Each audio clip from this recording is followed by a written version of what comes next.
Você teve acesso aí a algumas imagens que já estão nas redes sociais, está nas nossas redes da Rádio Bandeirantes também, todas elas, de mais um confronto de torcidas, né? Lembrando que são torcidas organizadas, um confronto entre a Máfia Azul do Cruzeiro e a Mancha Verde, uma vindo para São Paulo para acompanhar Cruzeiro e Ponte Preta, e a torcida do Palmeiras para chegar em Belo Horizonte para acompanhar o Palmeiras contra o Atlético Mineiro. Uma verdadeira guerra na rodovia com Fernão Dias, com emboscada, com muita gente ferida. A torcida do Palmeiras estava em número menor que os ônibus da Máfia Azul que estavam ali, e uma selvageria completa. E o que me espantou um pouco é que há um vídeo também divulgado pelo presidente de honra da Mancha Verde, que quem eu conheço pessoalmente, mas dizendo que isso faz parte de uma guerra. E inclusive ele agradecia, tá em todas as redes sociais aí, ele agradecia a torcida do Cruzeiro que estava na batalha, a Máfia Azul, por ela ter sido digna de não matar os que foram surpreendidos nessa emboscada, e que eles poderiam ter morrido porque estavam caídos no chão e do outro lado estavam com facões, com pedaços de pau, e poderiam ter matado mesmo, né? Mas essa normalização do confronto como algo do jogo é que me deixa absolutamente espantado, Zaidan. Você lembra o ano daquela Supercopa que teve lá no Pacaembu? O 2005, Palmeiras e São Paulo? Foi 2005? Isso, Palmeiras e São Paulo, 1-0 pro Palmeiras num campeonato que era de campeões, e naquela época o Palmeiras nem campeão tinha sido, e as duas torcidas estavam no estádio, uma no tobogã e a outra no resto do estádio. Pois é. Então, o que aconteceu de lá pra cá? Resolveram alguma coisa? Não, piorou. E tivemos aí gente que fez carreira política com a promessa de combater o problema, né? Fez carreira política.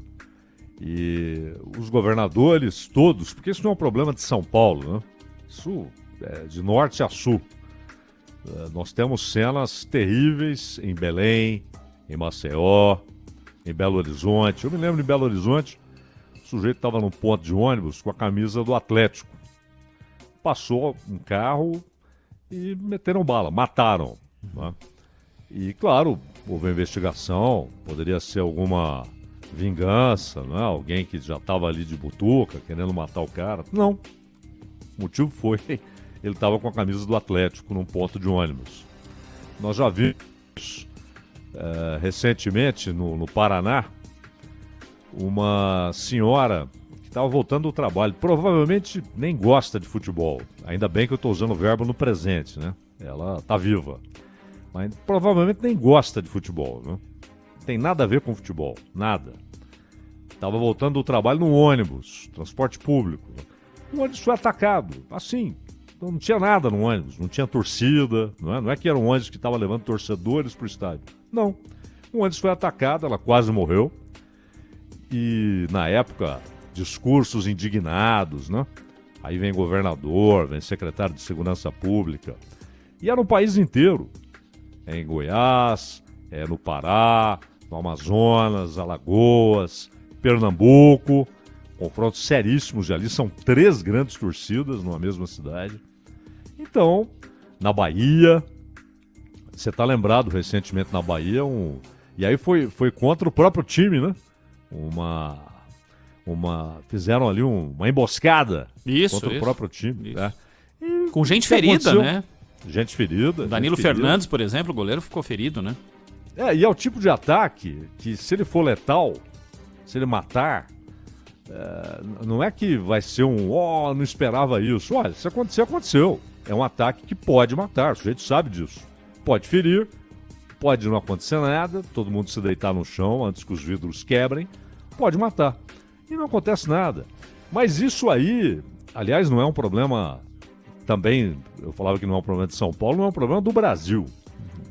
Na Europa, houve na Inglaterra aquela grande reação do governo, mas não é que eles se tornaram novas criaturas, né?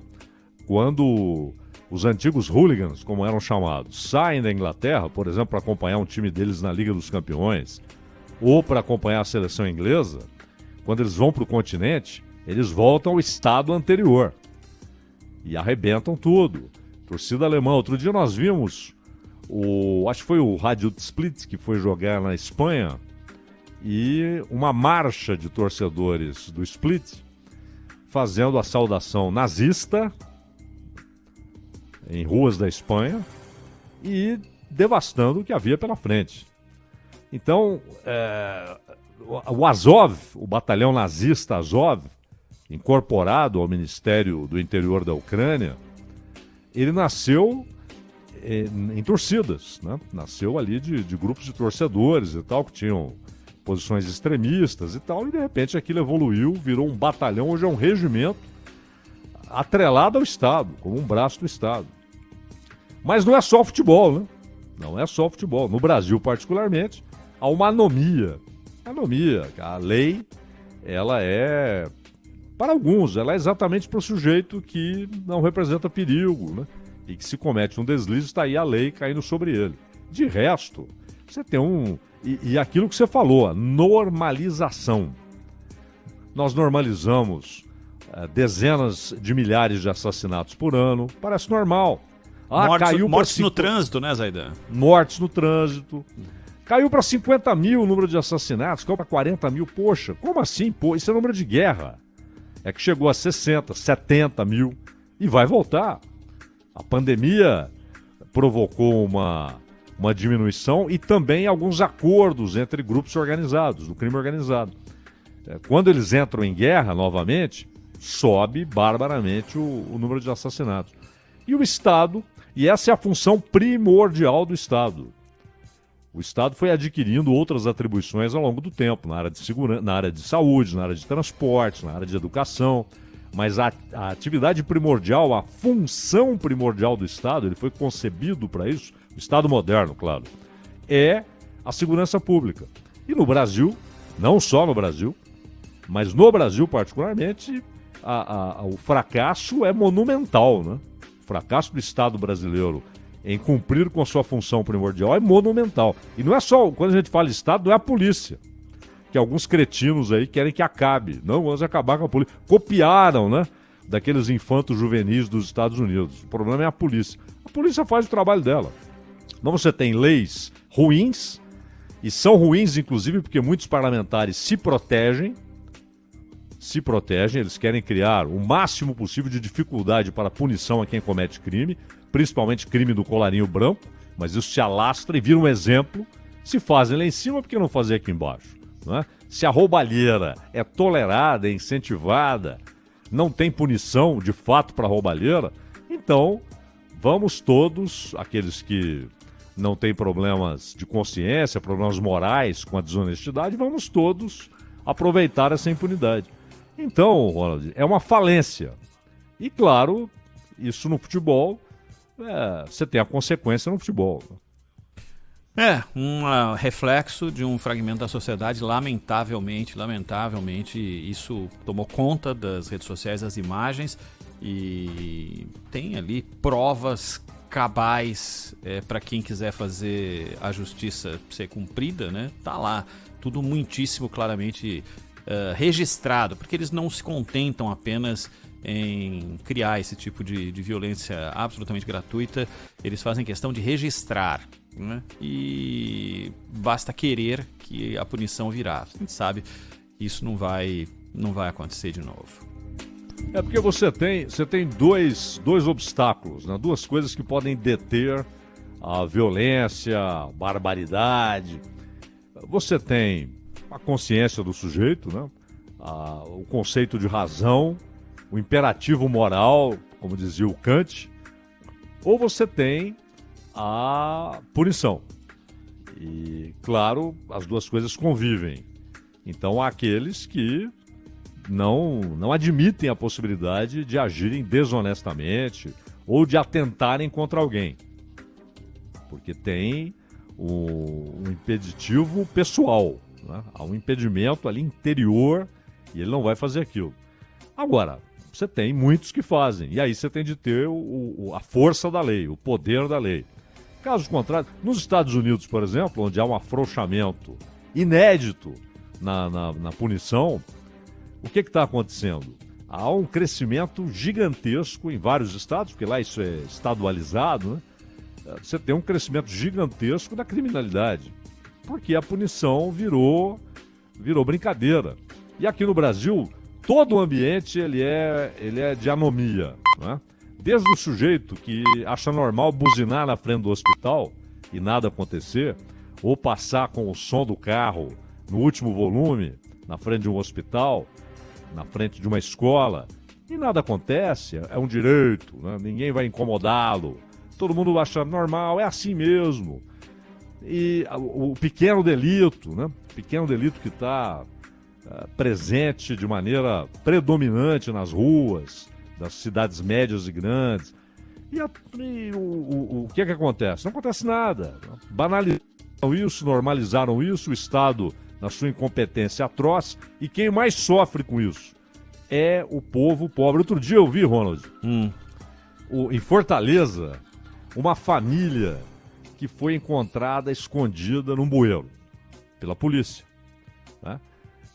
Num lugar muito pobre de Fortaleza. A polícia percebeu ali uma movimentação e foi lá e tal, resgatou a família. E o que estava acontecendo? Estavam escondidos porque alguém lá que domina o pedaço, né, de um grupo armado até os dentes, disse que ia matar um deles e ia aproveitar e matar todo mundo, né? E não importa se aquele que foi o alvo central daquela ação dos caras, se ele devia alguma coisa, se ele também estava envolvido com aquilo. O fato é que tiveram de se esconder num bueiro. A população mais pobre no Brasil é a mais atingida por essa anomia, por essa liberdade de se cometer o crime, né? Isso vai se espraiando, vai se espalhando. Então, a gente não tem o menor constrangimento. Há, inclusive, códigos, né, Ronald? No caso aí de confrontos de torcida. Não é? Códigos e Não, tal, e eles são organizados a ponto até da realização de conflitos, né, Zé? Porque às vezes os conflitos são combinados, né? É como uma batalha campal de... Se a gente fosse voltar a Roma, sei lá, entendeu? As coisas são... O evento acontecerá com a sapiência de todos. É quase uma declaração de respeito mútuo. Isso! Né? Essa declaração do presidente Honra da Mancha é quase uma declaração de respeito. Agradeceu pela dignidade do... Como é que eu posso dizer assim? De quem estava guerreando do outro lado por não tê-los matado. É nesse nível. E o problema é que você tem quase sempre efeitos colaterais, né? Às vezes impostos de gasolina em estrada. Né? Gente que não tem nada com isso, né? Nada. Como eu citei essa senhora que estava lá no ônibus, provavelmente nem gosta de futebol, claro, e quase morreu num ataque desse. Um dos registros, isso daí é o seguinte, vai ter consequência, é claro que vai ter consequência. Você acha que eles não vão armar uma outra emboscada? É lógico que vai ter. Os torcedores lá da Máfia Azul, o que eles fizeram logo depois desse ataque? Postaram vídeos mostrando o RG do presidente, de fato, da torcida organizada, mostrando que eles tinham resgatado, quase como um troféu, tinham resgatado o documento dele. Você acha que isso não vai ter consequência? Claro que vai ter consequência. Alguma coisa precisa ser feita de maneira clara, evidente, porque senão não vai ter fim jamais isso daí.